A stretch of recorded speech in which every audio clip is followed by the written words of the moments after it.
have Brad Swale here too, because he's the ocean of Teen Gohan. Yes, we needed him here too. So he's here in spirit. Yes, here in spirit. So, I gotta know, did you ever imagine when you were doing Gohan that you would be here all these years later, still talking about Gohan, still like talking to people who are watching your version of Dragon Ball about this? Did you even imagine that? No. Thank you, guys. I was the original Kid Goku, like 1995 or 94. Yeah. And let me do a quick mic check because we are sharing mics. Can you hear everybody out there? Kind of? Hey, go on. I'm going to pretend I'm an audio person for a second.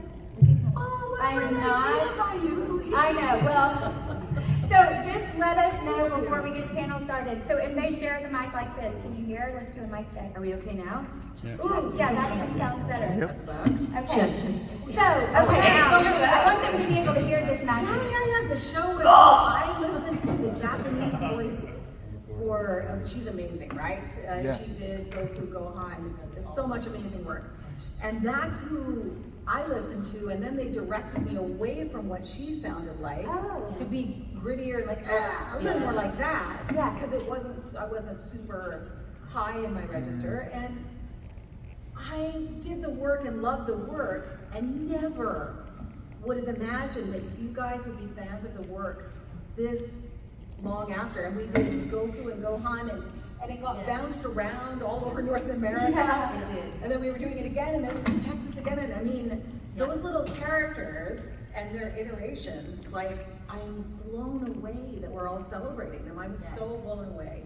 And didn't you voice for 2 years the character? Yeah, Did oh my know God. that? I feel like there's a huge chunk of my life. Yeah. Yeah. So that's like Really? And we're finding Oh, is this your first time to meet? Excited to meet her. Yeah, we've because done that. I Well, it's voiced it different. right at. Oh, I'm sorry. Good. We're all excited. I'm speaking for myself. I don't like it. I'm excited. And Jillian, when I left the show, I had to move country. She took over those roles, and so it's so cool that Yes. that And Kyle and I were friends from the beginning. Way back way. Weren't you cast as the narrator first? No, I got Teen Gohan when he first goes to high school. That's where I Right. took over the role. Okay, so I was there a little before you when I Yeah. was little Gohan, and then Yeah. we merged after the South Summit. Yeah. Yeah, and Kyle and I are really good friends. He lives out of state, but Yeah. he's a fan. You can tell him he's a fan of. He was already a fan of anime, right? Oh yeah. And I was catching him at all the cons, so we go way back to like. You way back. Way back. And are y'all still hearing everybody? Yeah. Yeah. Okay, good. Kyle and I dubbed it the same place. Yep. Fort Worth. Funimation. When it was in a bank building. It was in a bank building, Next and to the the booths were a bankruptcy little classes. smaller. You know the bankruptcy classes and Yes. then walking in and out.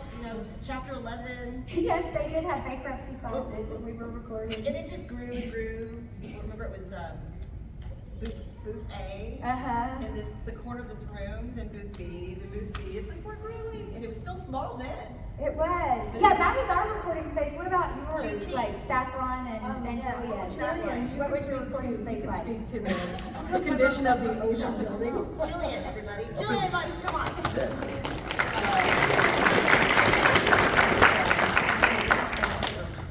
We started at, Was it at Airwaves at one yes, point? yes. Yeah, we started at the Airwave Studio and did a ton of dubbing at Ocean. Yeah. A lot of the dubbing stuff, animations that happened, the anime stuff happened in Vancouver for a long time. We were doing like 10 shows at once. And Yeah. Yeah. They have the same carpet and the same couches. Oh gosh. Oh my To God. this That they day, had when we started, like when I started there, like 25, maybe more. thinking there might be a remodel done. No. See, There when never we did was. GT, we had the A and B, but then we had that hallway. We would kind of come and go. So we didn't record together. We would catch each Yeah. other on the way in and out of sessions. And I remember it was Chris Bevins that directed us. Directed us, Yeah. And we had the ADR, and then I just remember it just slowly grew, and then it was, so it just it's huge now. My lord. It is. It's Original. huge. Well, because now they've you know, if you don't know, so Funimation started in a bank building, and then they moved to a different location, and now they're in a brand new location. And you probably know that if you follow Funimation, but yeah, they're in a brand new location. Yes. And Jillian, how long did you record? I was like 8 years. Oh, it yeah. was for Yeah, you. it was a long time. Okay. And the interesting thing was when Saf married this handsome American and moved out of the country, because I was living in Vancouver at the time, it was actually my first segue into voice acting. And that's when I became queen of the boy voices, because once you started doing it, and we both had the real raspy voices, right? Yeah. So it just kind of escalated from there. So this show really was my first segue in the 90s. Yeah. Because we're old. We're still alive. Yeah, so that's a really fun fact for me. This really was a segue into me doing it. You know, after that, it was Boy the Green Ninja, it was Shipper and Inuyasha, it was Ricky Sprocket and Ricky Sprocket. So, I mean, if you look at my table, all of them are boys. Little boys? So, Yeah. you know, you gotta be queen of something. Yeah. Queen of the boy voices. And before that, did y'all, I bet you knew that you could do a boy voice. Yeah. I'm pretty sure. Probably. But Surrounded by lovely ladies. yeah, it's really so lucky. Hey, Well, we assume.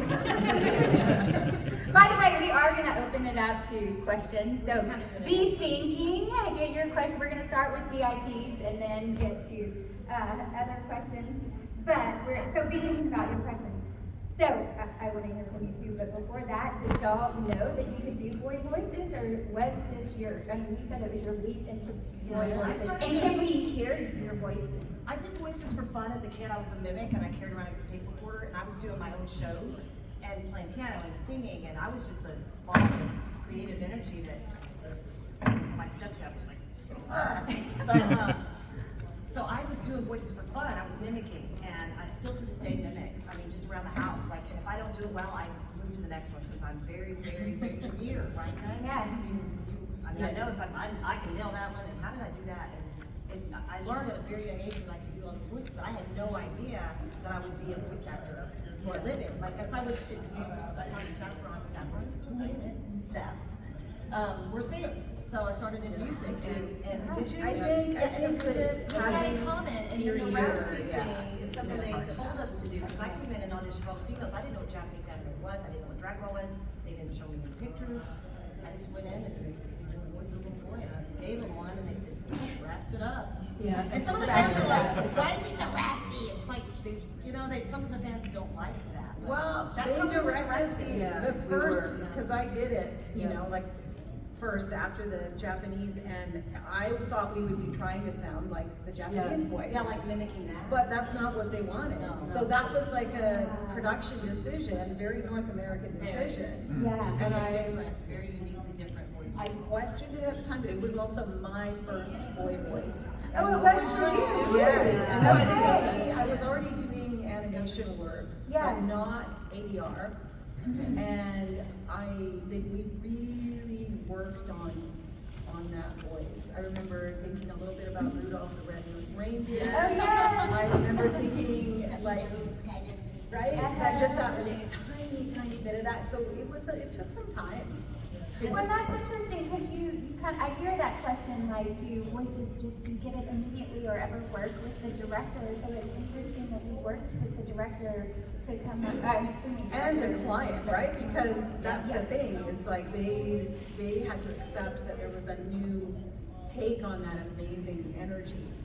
And so the director's working with me, and the director's liaising with the client, trying to figure out how it works. And once we got it going, it was just 8-hour days of screaming. Oh, yeah. Which is crazy to think that, because now the hours are a lot shorter, so it's crazy They are. to think that you had 8 hours of recording. I would do that, and then I'd go sing until 2 in the morning. So Oh, like an 8-hour day, and then go sing for 4 hours. And I was a shredded human. Yeah. Oh my goodness. Took a toll. That's crazy. Now, Kyle, what was your experience when you auditioned and booked Gohan? Oh, I came from radio, and I was on Radio Disney at the time. Yep. So I was DJing, and heard about open auditions then. This was in 2000, and I was already a fan. I was already a fan of DBZ. I was like, oh my gosh, it's done here in Dallas, and oh my gosh. So I went in and tried out, and I felt confident about it because ever since I was little, I was doing like Stephanie, taking a cassette recorder and doing different voices and pretend DJ, pretend silly voices and all that stuff.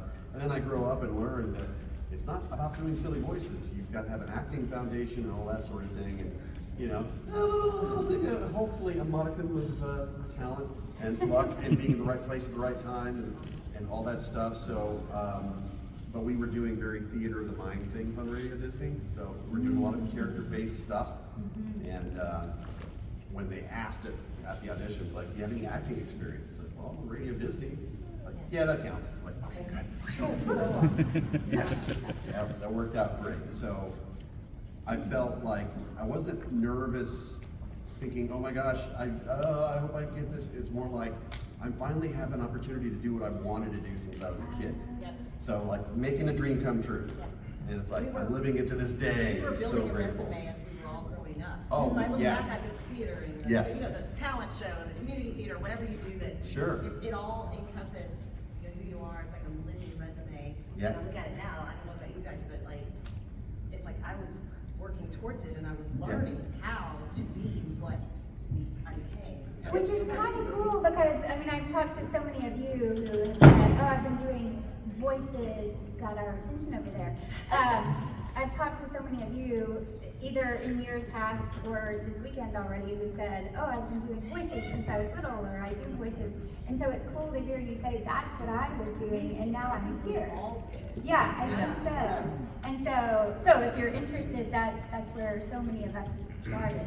So I love hearing those stories. Now, do any of you have either a moment, like a Gohan moment that just stands out to you, or if not specifically Gohan, just like a moment in the booth where, like, that brings you chills, or you did something like, I remember kicking the mic because I would always, and the engineer and the director were not happy to see that day. But do you have moments that just stand out to you recording for anime that you would like to share? I think, gosh, I think when he was training with Piccolo and stuff, and just growing up, he was becoming braver and stronger and went from an insecure little kid to, which a lot of characters do, where they gain their strength, and that going from timid kid basically to like almost like a warrior, really. That to me is always a really neat transition character because we all face that. We all start as being a little timid, we haven't done this before, we're a little nervous, or whatever. And when you gain your confidence in your strength, that's a universal lesson for all of us. So for me, that's always nice. You know? I second That's that. a good one. I second that. I remember being like, I got cats, and I'm like, wee! Okay, what is this all about? Like, what do I do now? I mean, because I was singing in a band, traveling, and I was just so excited to do something completely different. And so when I remember going to the booth the first day, I wasn't petrified because I'd already gained my stage presence and getting over my fear of performing live and all of that stuff. Yeah. But I didn't know, I wanted to be good. I wanted to do exactly what they wanted. And I just remember being nervous about that part of it. And then I'm like, they could just like say this isn't working at any time. You know, I knew that you're replaceable, right? So I just remember when we finally got the voice, the development of voice, like she was saying, I had to actually, that didn't come in very often because Gohan in the English side was kind of more of a background character. And yeah. Kind of like, you know, they called me the reactress. Because I had so many reactions, I was like, oh, for whatever reason, they all sound different, right? Yeah. So, but once I came back in, say a month or two later, what they would do is play my reference from the last time I was there. What am I, a mimic? So I mimicked myself. And then, like, once you get going, like you said, I know exactly where to go with the voice, and I know exactly where to go with the go because I've done it so long. But I do remember being very like, oh my gosh, like, they're going to hate me. Or, you know, just kind of like that, do they like me? Is this good? Are you sure you want it to be that raspy? Do I sound like I smoke cigarettes? You know, and they wanted that. They wanted it. So, yeah, so all of you who don't like the rasp, And the sorry. Every director's different, right? Like they really are monitoring every, you know. they have their perception of what they want. Exactly. I'm just very Yeah. blessed and glad that really stuck with this. Yeah. Because we wanted to do a good job. I mean, it was a job, it was a professional job, and we hate to do this, so Yeah. show up and deliver, you know. What about, yeah, exactly. What about you, Saffron? Well, I almost started crying while you were talking. I'm like, oh my God, it's happening again. Yeah, same. Because I'll never forget that moment where Gohan says, "Leave my dad alone!" Right? Oh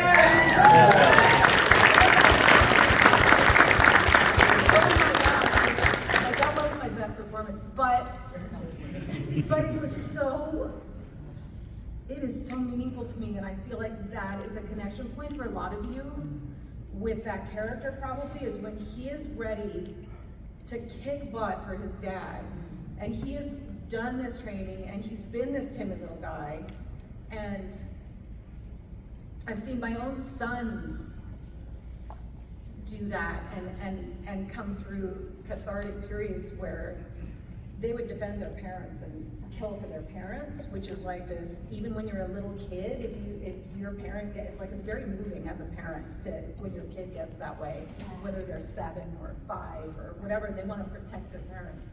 So that's why I feel emotional about it, and I also feel like it's just a great point in his development, like point in the story. So that's my favorite. I'll never forget that. It's like he's I know. crying. I know, it's just, I tears can't, are I know, pouring out of oh my his eyes. God, it's animated, I'm like, oh.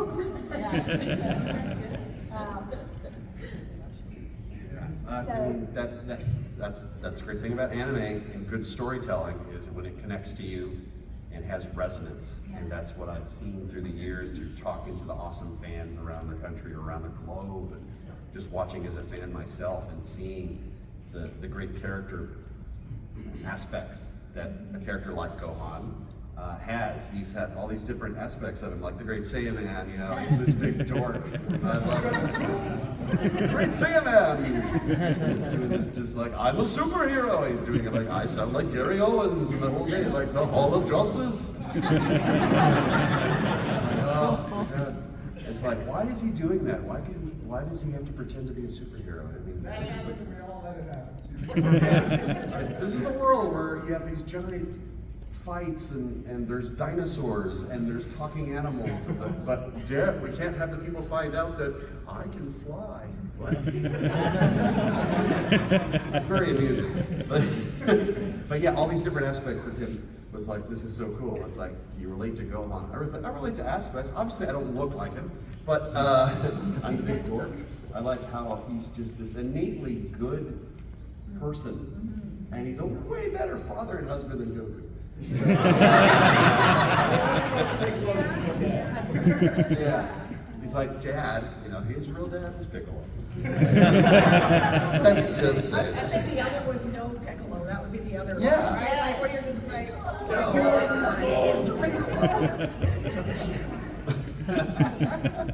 Well, I'd say we're at a good point to have y'all ask questions. So let's start with the VIPs. And do we have an extra mic somewhere for? No, we do not. Okay. So I will. Awesome. Yes, I will. Well, let's see. How should we do this? You want to be Phil Donahue? And just run. And run. Oh, I couldn't Phil Donahue. The kids are going through it. Or you can. We'll have, why don't we have a line form right here? You can give me the question, and then I will repeat the question so everybody can hear it. So, why don't we have VIPs come? Don't rush the stage, please. Stop. Just stop. Calm down, you guys. It's going crazy out here. Come on. I'm inviting you to formalize. Oh, thank you. Thank you. Okay, we've got our first person. Yay. See, follow the leader. Okay, what's your question? First person. Ooh, good one.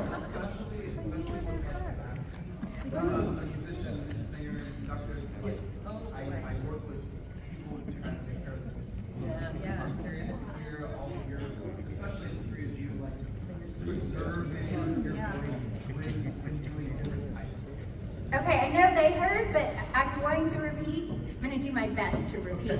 So he wants to know about preserving the voices especially for the three girls who do the raspy voices because he's a musician and conductor and etc. And so how do you preserve the voice? And that's such a great question. But for you too, because you've had to yell and scream and fight. So go to it. Yeah, I started as a singer-songwriter as well, like Saffron. So we had already sang in rock bands and stuff like that. So there is a familiarity with, and the whole thing is you have to support the screams and everything. So we screamed a lot. Like I took Advil before I went into the session. It was 8 hours long, and I was like, ah! You know, like full on for hours and hours and hours.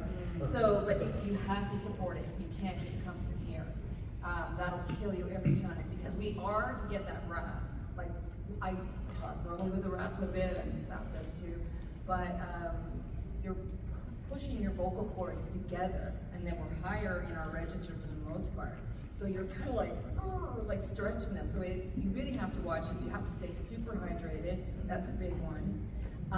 Don't talk between and all day. Don't waste your instrument, and it is an instrument, and it gets stronger the more you use it. But if you abuse it too much, we've all had sore throats. I mean, that's especially when I was singing rock and smoky bars and stuff. You get sore throats for sure. You lose your voice sometimes. But it is, you have to think of it as an instrument. It's like a muscle that you work, and so don't go from 1 to 10 at the beginning. And then you just kind of learn little methods to kind of like, let it come out, but not totally fry your voice. But people ask me that a lot. And what I always say to them when you're developing a character, this one we were kind of told, you develop a character once you know its personality, but the voice itself, we're kind of told what to do. But I always tell people when you're doing it, think of a character that you can laugh in it, you can cry in it, you can scream in it, and you can actually do that voice throughout it. So you might say, oh, I got a really cool voice to do this. Yeah, you're talking down here. But can you actually keep that going? Yeah. And you know what I mean? And do all the things that characters do. They're not one-dimensional. We are acting. It's not just that. But that's a really good question. I get asked it a lot. And I think, like I said, our training as singers probably helped us a bit.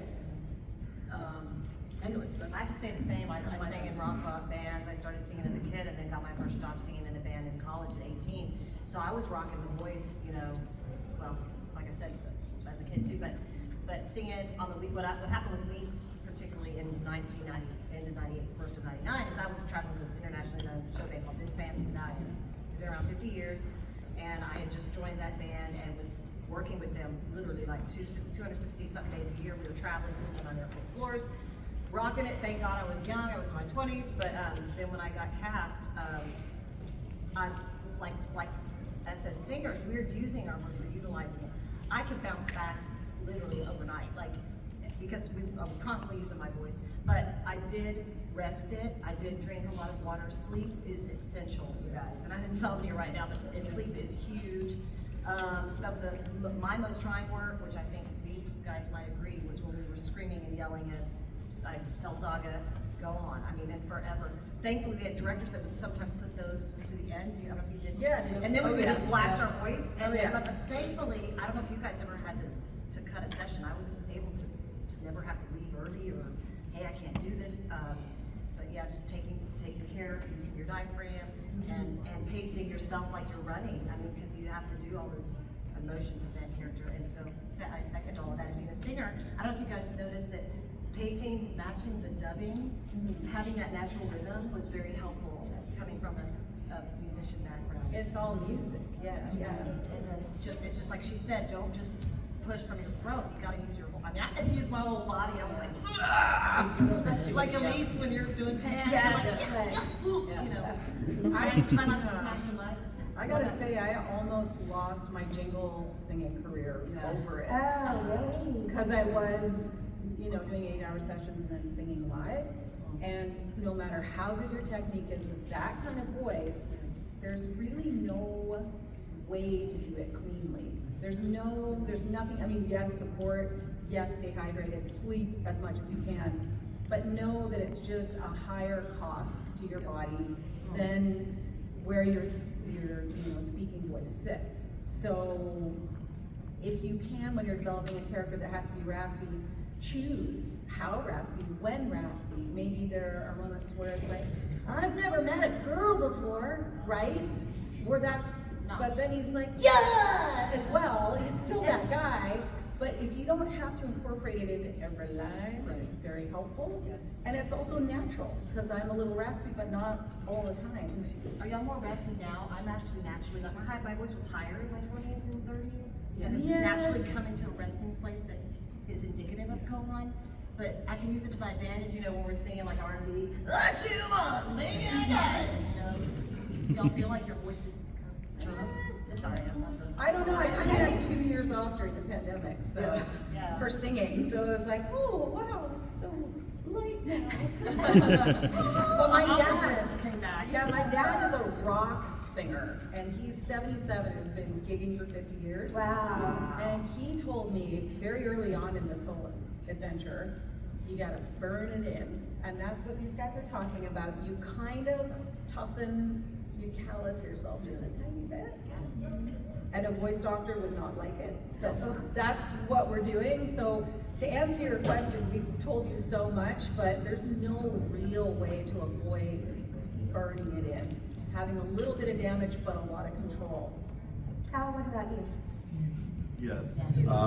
Golly, with so many video games nowadays and anime, having screaming being such a key thing, and it's like, oh, how do you not blow your voice out? Well, we learned through the years that the great herbal help of Chinese cough syrup. It's gotta be Chinese cough syrup. You type that in on Amazon, the brand that comes back is Ninjium Papo Crop, but you don't have to remember that. Just remember Chinese cough syrup on Amazon and Asian markets. This stuff tastes great, and it's a couple of teaspoonfuls before you start your session, and maybe a couple during. Tastes good. It protects the cords, Yeah. so you can get through those really It's true. screamtastic ones. I used to just take the ball. Yeah, then they have lozenges and different versions and different flavors, but it's all good. It's all like The biotin is a natural, it's like it's dry. I don't Yeah. think it's dry, it's not hydrated. Spray that on there. It's helpful too, like on the gun here in your session. Yeah. Wow, that's a good question. We got lots of Sorry, guys. conversation from that. Yes, what question do you have? Yeah. Out of all the Dragon Ball movies with Gohan in them, which one is your favorite? Okay, so out of all of the movies with Kid Gohan, which is your favorite, Stephanie? Probably Broly, Bojack, and I love the video games too. It's been a while since I voiced, so I don't know exactly the names or some of these. But Yeah, sometimes it's hard to when he was put it in training and he's segueing from this like timid kid into the training mode and really gearing up for what he didn't know he was going to be facing, and then ultimately Cell Saga when he blasted and he was done becoming, which I can relate to. I don't know if you guys. Adversity, like you were saying, is in everybody's life. We all have struggles we don't know that are coming. And I actually have been reliving that adversity in my personal life, and I've looked to that to be a platform to help others get through. I think we talked about it. Just, you know, so it's those culminating moments when Gohan, he doesn't realize it, but he's got it inside. Just like you all have something special, it's magic inside of you, and it's all there. You just have to tap into it and believe in yourself. So. That's game of chills. Good question. Yeah, you're right. Like overcoming that adversity. Universal, like someone's universal. Yeah, absolutely. Thank you. What's your question? For Kyle. Yes, I'm blocking his legs. Yes. Is the new movie the one where Gohan's training it? Hey, that's a good question. My goodness. I feel it in my guts. And here's the thing, I don't have any inside track knowledge, and I'm not just saying that because there's an NDA. We haven't dubbed it. So, we're hoping. So the question was, is the new movie, what did you say? The one where Gohan... Is it finally great again? Yeah, Oh, is we're going to be Gohan great finally again. great again in the new Dragon Ball movie? And the Yeah, answer you watch the trailer, and it looks like he's going to be. He's wearing the piccolo gi again. Like, oh yeah, he's taking the glasses off. It's like, oh yeah. But they Superman have type. for years because I hear at the autograph signings and the panels. Yeah, now we know. say, They "I haven't love started Gohan, dubbing." But man, they did him wrong. It's like all these years. It's like, tell me about it. It's like, because they built him up all these years, and then he gets to that moment, it's like, fight you? No, I want to kill you. Yes, yes, and then, oh. And he gets absorbed, and then he becomes a bookworm, and stuff happens. But, you know, things through Super, you know, the Tournament of Power, he's like, hey guys, I can still fight. So I think we're edging towards that. I'm really hopeful, so we shall see. I guess the Japanese release date is what? June 11th. It's coming up. It's Yeah, coming up. yeah. So the world will know before the dub version even comes out. So Yeah. fingers are crossed. Yes, it'll be fun to see. Yes. Okay, what question? Adding to that, Yes. when you were Ultimate Gohan, before you got your way from being nerdy, disappointment to all of us Gohan fans, and then you became this badass. What were you thinking, and how did you transition, like in the voice actor, emotionally slow from goofy to like serious? Because in that moment, all of us got chills. Like, I want to kill you, but finally. Okay, so Yes. I'm gonna try to repeat this. So when he went from being goofy to being awesome, what was he thinking as an actor? Did I capture that? Like, what was he thinking emotionally, and how did you Yeah. make that transition? That is exciting for any actor in a role. When you see someone that has multiple dimensions like that, it's like he's not just goofy. That's just one aspect of him. So to see him, it's like we've seen what a pure and innocent and positive force he is. But now, add on top of that, he's strong. You don't want to mess with him. It's like he will protect. He's a team player, and he will fight for everything. He is a force to be reckoned with. And so I think that would be exciting for anyone to do with any type of role. Super loyal, absolutely. Yeah, there's a lot of love there. So to sense that, it's just like this is the meat. Like this is what you want to get into. It's not some two-dimensional thing or like a evil mustachy villain type. It's like there's depth. There's things. So Good way. Gohan is definitely representative of that. So Yeah, thank you. Hello. How about you guys? Okay, so this is a question for everyone. When Dragon Ball Z, Dragon Ball GT, Yeah. and episodes of stuff were airing on television, a lot of the fans, were really excited to see it on a week-by-week basis. I was wondering, what did you guys feel when you were seeing that stuff on television as stuff was coming out? Oh, okay. So he's asking when episodes, whether it was Dragon Ball Z, Dragon Ball GT, any Dragon Ball Super, when those were airing on a week-by-week basis and fans were seeing it, what were we thinking when the show was airing? What were your feelings?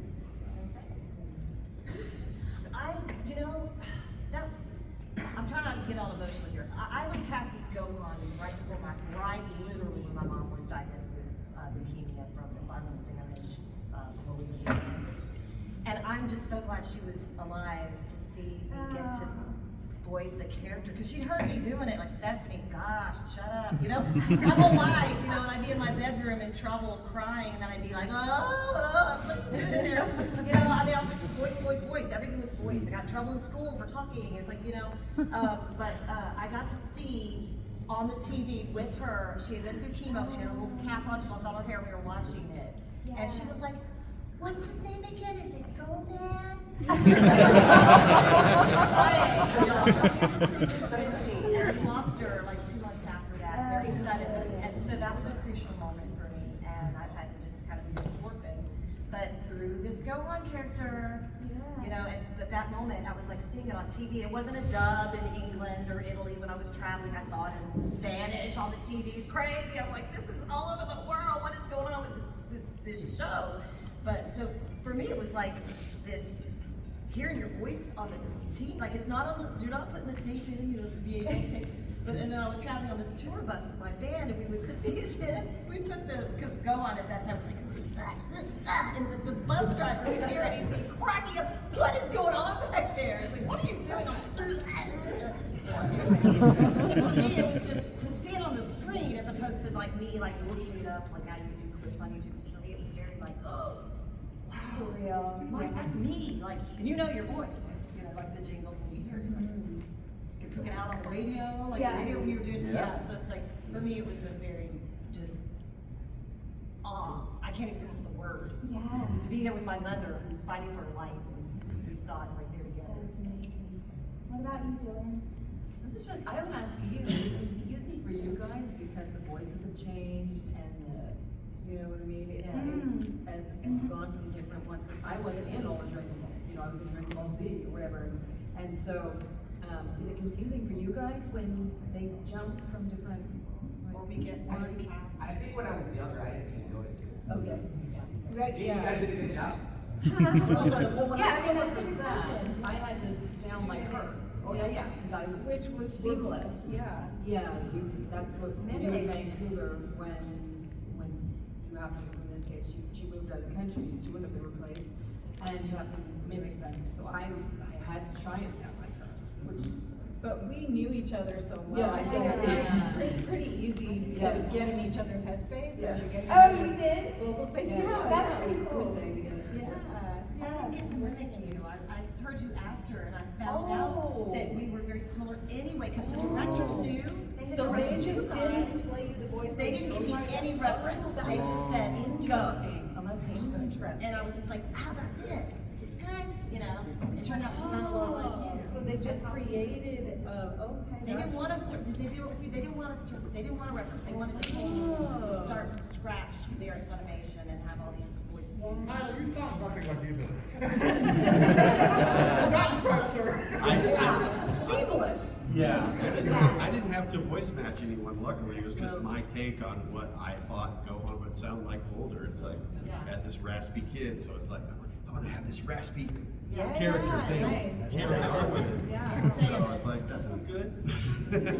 So what about, like, back to his question, did you see yourself on a weekly basis, or did you watch the DVD or VHS, or you just working? I have, in my basement, I've got a lot of VHS tapes and some DVDs. Yeah. And if my husband had been home before I came, I would have like found a way to get a VHS. But he couldn't help me and I can't handle the storage room, so I was like, oh, later. But I remember, you know, what happens for me a lot is work that I've done just pops up. So I'll be somewhere else, like you're saying, traveling or Yeah. whatever. And for me, it was my kids watching. I'd be like, wait a minute, from the other room and come in and they'd be watching this show and I'd go, oh, that's me. Yeah. And they'd be like, really? And Yeah. the Goku Gohan voice of everything that I've done, and I've done some ridiculous things, is the only, that and Cartman are the only two requests that I get from my kids' friends. They'll go, oh, can you do Goku for so-and-so? And I'll be like, oh, okay. But there's nothing else that I've done that anyone connects to in that same way as my kids' generation. That's pretty awesome. That's pretty cool. What about you, Paul? Well, it was surreal because, again, achieving a lifelong dream, getting to be a part of something that is wildly popular, and then doing something that I felt like, oh, I'm finally getting to do this on a professional level, and this is my introduction to it. It's like, oh my God, I'm getting to do all this. So I was enjoying it on multiple levels. Yeah. And then not thinking, wow, 20 years from now, into the now, meeting generations of fans that is like, I grew up on this and now I have kids and my kids are now fans of that. It's like, oh wow, I never thought that people would say, you're the voice of my childhood. I get that all the time. That's the coolest thing. That's really cool to hear that. And it's Either like, that or we're just really old. I think the voice of my childhood was Mel Blanc doing all the Yeah, Yes. we have our icons, and that's Yes. the only thing we can think about, is like, wow, because my icon is Tom Summer, but that's a Yeah. single thing, but yeah, we have our idols too, that we want in mimicking stuff, so. Sure. It is kind of surreal because I watched GT on DVD, which seemed different. And the first time that I just had the TV playing and I heard this voice, I was like, oh, that sounds like me. And then GT was playing, and to me that was a much different experience than watching on DVD because my dad took a lot of home videos, so I just felt like I was watching a home video when I was watching it on DVD or VHS, but to see it playing was much more surreal that it happened to be playing on TV. So yeah, it was a unique experience. Thank you. Okay, let's see, how are we doing on time? Oh, we're good. Hello. Okay, what you got? This is for everybody. Okay. What was the hardest challenge for all of you when you guys first started your acting and voice acting careers that developed you into who you are now as an actor? Ooh, so what is your hardest challenge when, and this is for everybody, when they were starting their voice acting career, that then also developed them as an actor? Is that accurate? Okay, yeah, so challenge when you were getting started as a voice actor, that's a good one. Well, like I said, I started out as a singer-songwriter, so, and then like saffron, jingles, and voiceovers. It's kind of a natural transition. And jingles kind of died. We weren't doing a lot of them, so that's when I transitioned to more voiceover. And back in the day, it was just everything was just low and sexy. And it was, I could just sit down on my low register, which then it didn't matter if we were gigging the night before because it was actually good. It was pure raspier, sexier. And then it's changed so much over the years. And when I got into animation, it took a while. It's like you do kind of develop, because I was used to doing these cool, sexy, blah, blah, blah. And then to really let your inhibitions go, to be able to do, like, I'm sure we've all done every noise, burp, fart on command. I mean, like, every animal, I can't burp on command still. It's like, I get so much crap in the studio. It's like, you can't what? You play boys.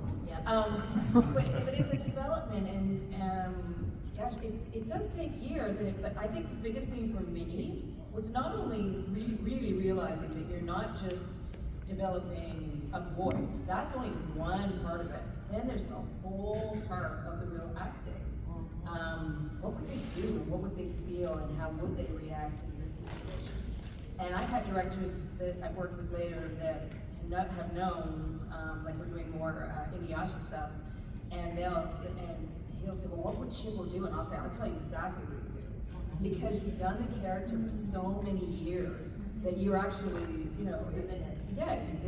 develop the character, basically.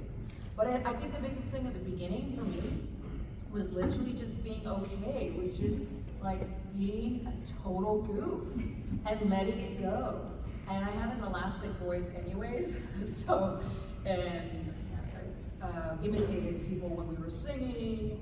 We have ears as singers. You can just hear what they're doing. Whether they're sticking in their nose, which started, that's how every boy character was, get out of town, do something, and then it transitioned completely away from that. And it was like really realistic boy voices. And not all just, just every boy, talking like this. It was like, your mom, and you have to have feeling, you gotta really understand where he's coming from, okay?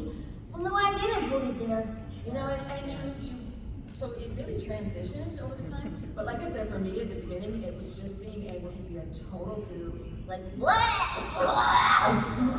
And if you go to video games, they'd be like, can you, okay, then you spin stab and blood's coming out of your gut, but also your throat. It's like, absolutely. Yeah. And you do it for like some of the newer directors or whatever, and you just sit there and go, and you're doing this noise, and they see it come out of this little chick, and they're like, holy shit. And I would say when we had to scream, it's like I screamed really loud, and they'd be like, whatever, we're just compressing you, no worries. And then I would scream, and they'd be like, yeah. But it was having that inhibition is my point. And that thing that I had to drop the ego. Not that I thought it was great, but the ego that I can't sound goofy. And then the more I did it, I wanted to only play goofy things because it was so much fun.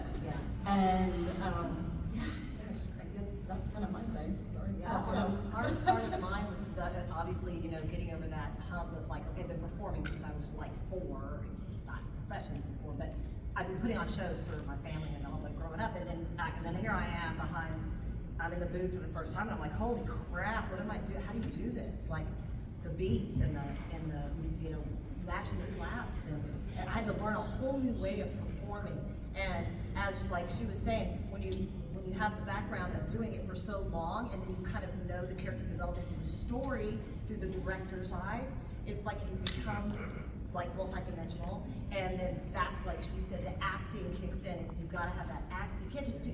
You can be great at voices, you can be great at mimicking, but to be able to become that along with your acting, like you said, that and like really be like, oh my gosh, my dad is dead, or whatever's happening, and really doing it genuinely, that where it really sounds like a 7-year-old boy or whatever you're playing. And so utilizing all of those things. And that's why a lot of my voice acting friends say, oh, I've been acting, stage, theater, whatever it is, to get yourself fully encompassed in that character and being able to emote that, convey that through your character is like, sorry, gravity, that was the challenge, but then doing it, like you said, for so many years, and then you come back and there's like, oh, there's another movie, oh yeah, and Goku's here again, and this, and whatever, and then you just kind of go back into your brain of your memory of when you did that character. That's kind of how it is for me. I'm very descriptive right now.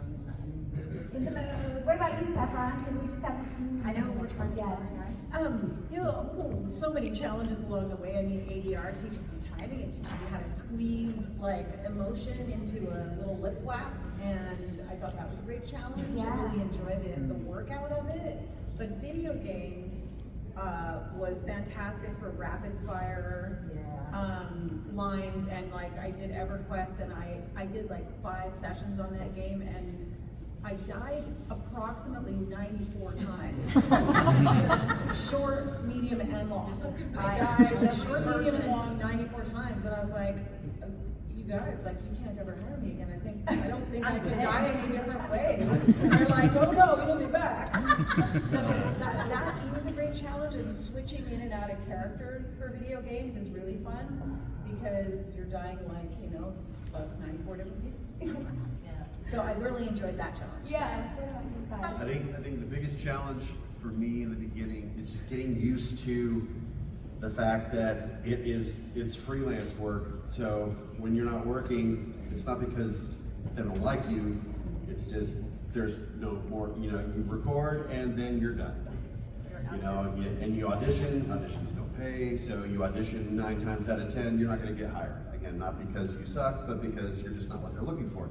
So to just have that positive mindset, it's like, all right, it's not meant to be until it's meant to be. And then I'm just gonna do the best I can and move on with my day. I had to adjust to that mindset, because it's real easy to just let yourself get down and like, oh, this sucks.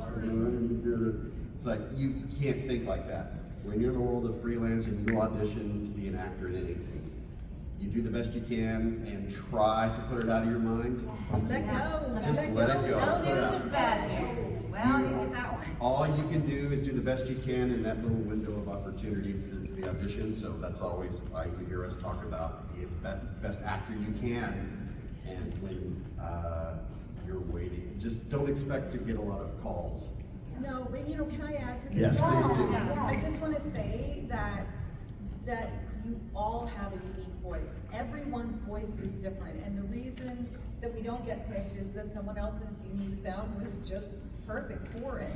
So you can't just lump yourself with a bunch of people who aren't getting a part. Everybody has like something amazing about their voice, and a voice print, and an essence. And so it's really hard as an actor to not take it personally, but remembering all the time, I do have a unique voice. I do have, something special. Anyway, just to add That's to such a your good point. point, because it is such a mindset thing. It is just having the confidence to go, I can do this, it's a numbers game, I'm just gonna audition. By the way, if you're interested in voice acting, this is a perfect segue into my voiceover panel at 5 o'clock. I would love for you to join me, where we will talk about creating characters and acting and everything. We are running low on time. I'm so sorry we don't have time for the additional questions. Guys, come to our table and ask them. Yes. Ask us at our tables. Yes, and that's a perfect segue into come see all of us at our tables. I do want to take a quick selfie before. Yeah, let's take a selfie with y'all in the background. Don't leave before the next panel starts. How are we going to do with all 4 of us? So y'all have to